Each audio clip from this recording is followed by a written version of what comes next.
Hey guys, I wanted to talk about prayer plant care today and also ferns because the way I've been seeing it, ferns and your prayer plants are really requiring the same exact care. Um, I have a lot of ferns. I brought all of my ferns over into one area. Well, not all of them. I still have some in my plant room. This is my Boston fern. I've had her she's about 3 years old. My little truffle fern down there. I have a maidenhair fern over here hiding. A kangaroo paw fern. Down here I have a silver lace fern. And then I have two bird nest ferns. This one is about 2 years old. And that one is, I just got her in like maybe November. And then I have my prayer plants. I have my little Rosie, and she's doing really well since I brought her home. She was in really, really bad shape when I got her. My lemon lime prayer plant, she is gorgeous. She just grows and grows and grows and grows.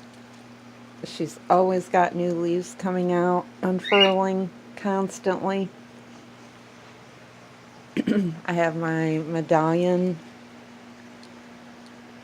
calathea. I have my little rattlesnake calathea. So what I want to talk about today is the care between the ferns and our prayer plants. Now I have found that they all want the same things. They want warmer temps, they want moisture in their pots, and they want moisture in the air. So I guess the first thing that is very important is light. Now, this is a west corner. I have one west window. The last few days have been very sunny. I have not had to use my grow light. Today I have to put my grow light on because it is cloudy, it's getting ready to rain, and I also have my lamp on for the video. But in the winter we bring our plants in, we've got our heat on, it's dry. And the most important thing for my ferns, I've always had ferns. I just love ferns. They're a lot easier to take care of than what you would really think if you just follow a few simple rules. Light, moist soil, humidity. I think it's very important when you have plants in your home that you have a humidifier. I've always had a humidifier for my plants in the house, and they thrive from it. Ferns do not like to dry out. I mean, when you stop and think about a fern, we'll just go with the silver lace fern. And, their stems are very thin and narrow. Their leaves are very thin. They absorb water through their leaves, humidity, rainwater. You think about a calathea, a prayer plant, or a maranta. They do the same things. They live in the same environments. They live on a forest floor under trees where they're getting dapple light. The soil is usually always at least damp because that heat's not coming through the forest, the trees. So it's keeping them a little bit cooler in the summertime. It's keeping them a little damper. So you want to remember that. So I have found the care for the ferns and the prayer plants exactly the same. Keep your soil moist. Keep humidity in the air. Keep it warm.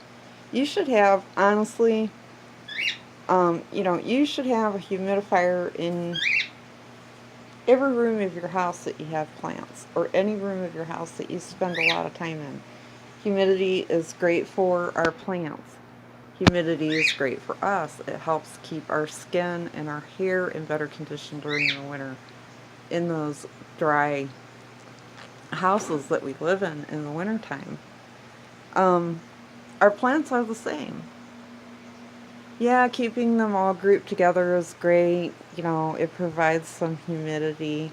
But when you have prayer plants and ferns, and there's a lot of other plants that I could talk about, but I'm just kind of sticking to prayer plants and ferns today. And also another important thing is air movement. Your plants don't want to live in stagnant air. You don't want to live in stagnant air. I mean, yeah, your air moves around when your heat kicks on, maybe. But you still want to have a little air movement. Now, I do not have, if you look over here, I do not have a ceiling fan in this room. And I have a lot of plants in this room. Now, I do have a ceiling fan in my dining room, and I do get a little bit of air that pushes in here, but not much. You can see my plants just moving a little bit from that ceiling fan. But it's still not enough. It reaches like these here plants that I have sitting. My birdnest fern goes there. Like I said, I moved my plants around. And these plants over here get a little bit of air, but these plants over here in the corner don't get air. And these plants over here don't get air. So I have a little fan over here. It's not a clip fan, it's just like I think they call it a dusk fan or something. But I am going to get another clip fan, like what I have over here. I'll show you. It's just a clip fan. Mine has a low and a high setting and an off. Ooh, we're getting messed up. I keep that fan on all the time. And like my Boston fern, she takes a lot of water. And I don't care if it's summer or winter. Summer, she spends the summer out on my north-facing front porch. I have to water her almost every day. She is a big girl. So, in the house, I keep this bowl under her. And I keep about an inch of water in that bowl for her at all times. Because she is thirsty. I have found that my truffle fern and my maidenhair fern, that maidenhair fern is a fussy little fern. Kangaroo paw fern, she's not fussy at all. You can give her water or don't give her water. She's fine. She seems to deal with it. But the maidenhair fern, cool. You forget to water that thing and it'll crunch up in a moment. My silver lace fern, she likes a lot of water. Now my birdnest ferns, they're a different kind of fern. They're thicker leafed, and they don't need to have as much water as our more frillier little ferns need to have all the time. Now I take my bigger ferns, and I'll take them in and put them in the bathtub and give them a drenching shower. Just drench them. And as you can see, I've got all kinds of new little pups coming up, new leaves coming up. That's how the bird's nest grow. Now, if you get water down in there, you want to make sure that you dump it out. But that is another important reason to have some airflow around your plants. You know, it's gonna dry things out better for you. It is gonna keep your air from getting stagnant.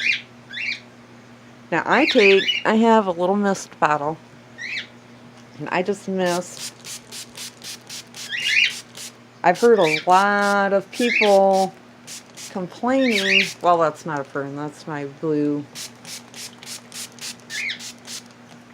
But I hear a lot of people complaining that if they mist their prayer plants, that they have some kind of a fit and they don't like it. Mine love it. But that misting problem could be because you don't have any airflow. So the water is laying and laying and laying and laying and laying on your plants. And maybe it's either like rotting the leaves or, you know, I don't know.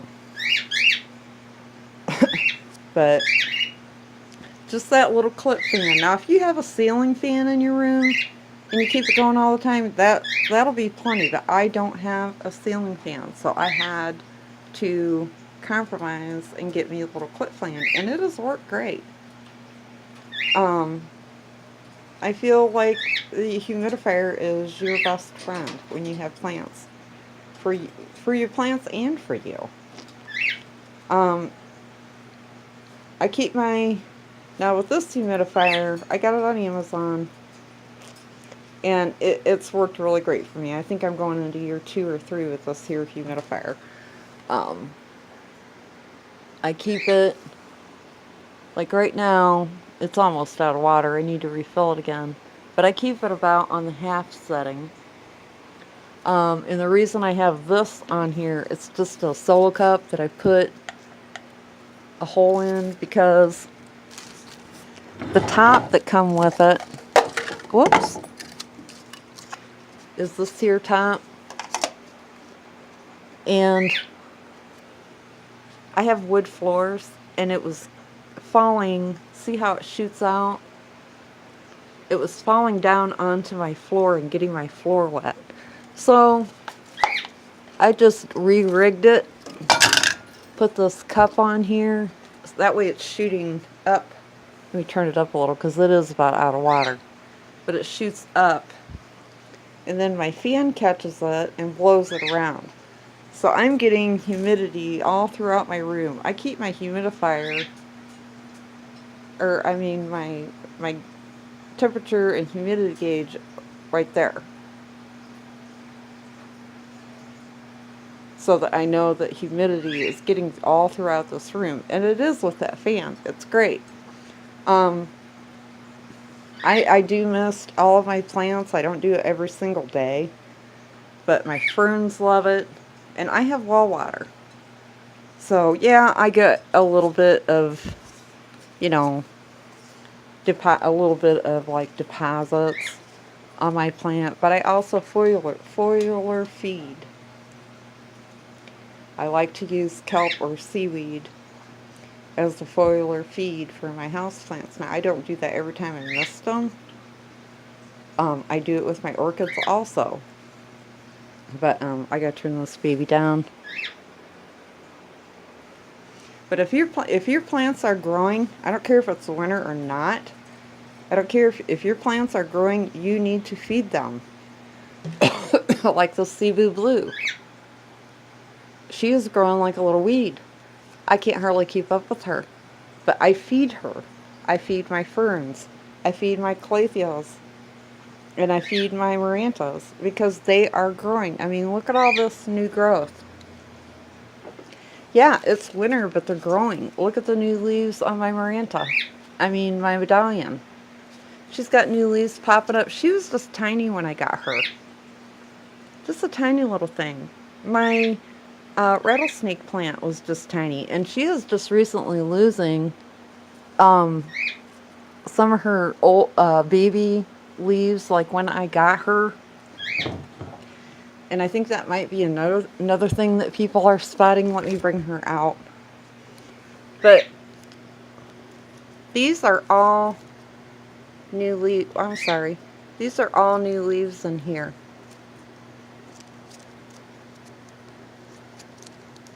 Just beautiful. But I've had a couple that I've had to pick off that have turned yellow. But I really honestly think that these were the baby leaves, like when I first got her. And all I do is, I don't want the plant to focus on this leaf. I want her to focus on the other leaves and the new leaves coming. So I just go down, pick my leaf that I want that's yellowing, and pinch her with my nail, or use a little scissors. I usually just use my nail, which this plant is really tough. Hold on, let me get my little scissors. Okay, I got my little scissors. I like these little tiny scissors for my plants. But you just want to go down in there, snip that off. Now that is a new leaf. See, this one here, I think that was a leaf from when I first got her. You can see the ones that I have cut off. But you know, that's normal for any plant. When you first get them, especially like mine were really little, and they have all grown a lot. But you bring them home and they're in a totally different environment. Especially when you're buying plants in the fall and the winter. Especially the winter. You know, they have to get readjusted to a whole new environment from what they were living in, which is probably more than likely a greenhouse, where the temperatures were warm and moist and they had great airflow. You know, when you walk into a greenhouse, they have fans everywhere. Airflow, humidity, and light. So if you grow ferns and you have good luck, treat your prayer plants the same way you do your ferns, or vice versa. If you have a prayer plant and you have pretty good luck with it, you know, and you want to get a fern, but you've never really had great luck with fern, you want to treat your ferns the same exact way as you would any of your prayer plants. So that's just my tips. That's what I have found. I've never had any prayer plants before. I've only had my prayer plants for a couple of months. So, you know, but like I said, this one was really tiny when I got her. She has grown like a little weed. This one was really tiny when I got her. She's grown like a little weed. I have not had any issues with this one. This one I have had a few yellowing leaves. But I just cut them off. I want my plant to focus on generating new healthy leaves. My lemon lime prayer plant, I have not had any yellowing leaves issues with this prayer plant. So she's done pretty good for me. All of my ferns, I mean, just kind of give them all the same requirements. And get a humidifier. It will really, really help your plants, all of your plants. And if you don't have an overhead ceiling fan, get a little clip-on fan. You can get those off Amazon too. They're not that much. Okay, so those are my tips. Excuse me. I want to keep this short. But I hope you enjoyed it. And if you have any questions, give me a holler. You guys have a great day, and I will talk to you later. Bye.